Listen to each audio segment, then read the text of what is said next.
in India, and images, particularly in the foreign press, of migrant labor just fleeing cities like Mumbai and all with their luggage with nothing to eat, and horror stories being heard.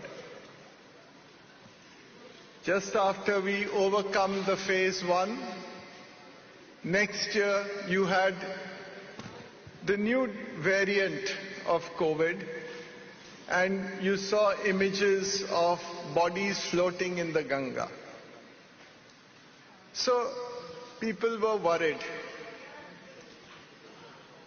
We were trying to get over COVID, and if it was just a year ago that the whole Ukraine conflict started.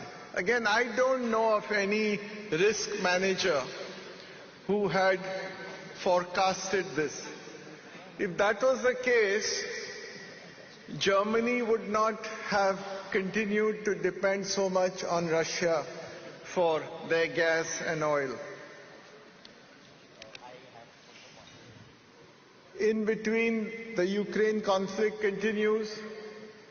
We had the meltdown in a lot of the early startups. Then we've had, I can keep recounting so many things. We've had the pullout of a lot of FII money coming out of India. We've had the Hindenburg report. Now you have SVB collapse. Then you had the Credit Suisse crisis. So crises one after the other have happened. And during all this period, you will find that in spite of the crisis, we in India have actually come out stronger.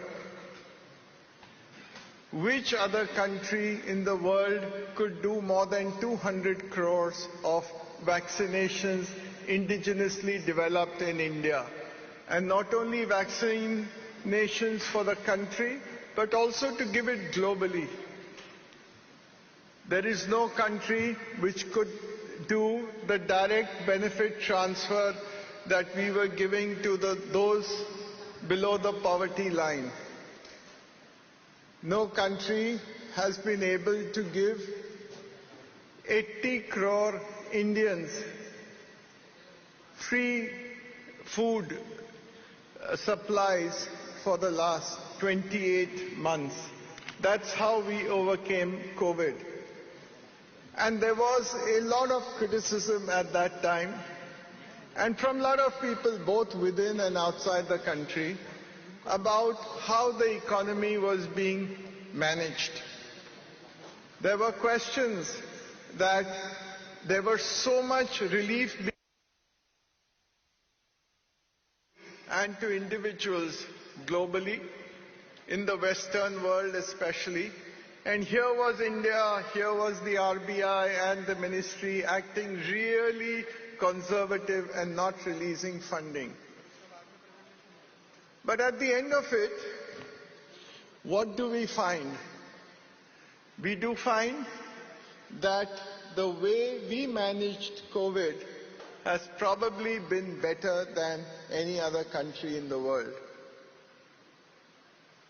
Look at the Ukraine conflict. Again, there were many questions on why was India's stance what it was. But now look at, on 1 year later, you find that we are in a much better situation as far as the conflict, as far as the consequences of the conflict are concerned, than any other country is.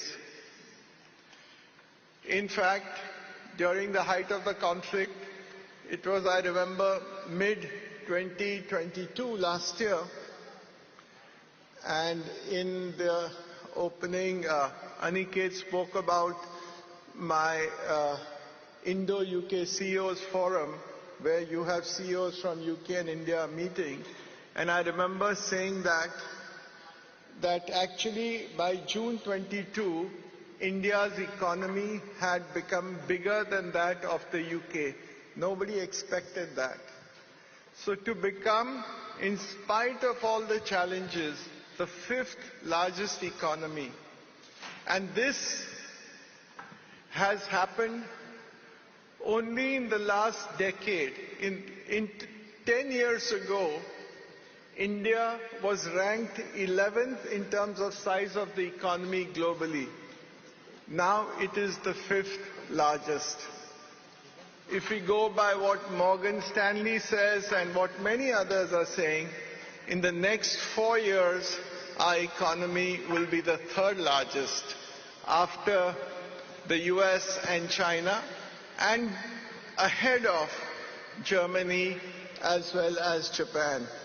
So that is in some ways the strength of the Indian economy. When FIIs were exiting last year, you all are there, you are the ones who invested in the Indian markets and gave confidence. The collapse of SVB, the collapse, or not collapse, but the crisis of Credit Suisse has not had any impact, I think, on India. Whether it is the Hindenburg report where people said, you know, what's happening to governance, what's happening to the Indian markets, it's not transparent, etc., etc. It's still, the markets have taken that in their stride and gone ahead. And you know, we always talk a lot about how regulation in India is very lax and how there's crony capitalism, etc., etc. But just think of it. $210 billion is the deposits of SVB Bank. And what has the Fed done? They have guaranteed that everybody gets it. So all the errors which have been made by the bank are being subsidized by the Fed. Similarly, in Credit Suisse, overnight, 40 billion has been given by the Swiss authorities. Again, it is somebody else's fault, but the people are bearing the cost. And therefore, very often when we are critical of our country, do recognize that there are others who do this in a much bigger way. So where are we today? And that's what I feel. It was the worst of times in the last few years, but as far as our country is concerned, it is now to be the best of times. As the economy goes from being the 5th largest to being the 3rd largest, when we are talking of $10 trillion, what it means is that there is going to be that much more wealth which is available in the country. Last year, 30% of the population in India was mid-income population, and it took about 20 years for that.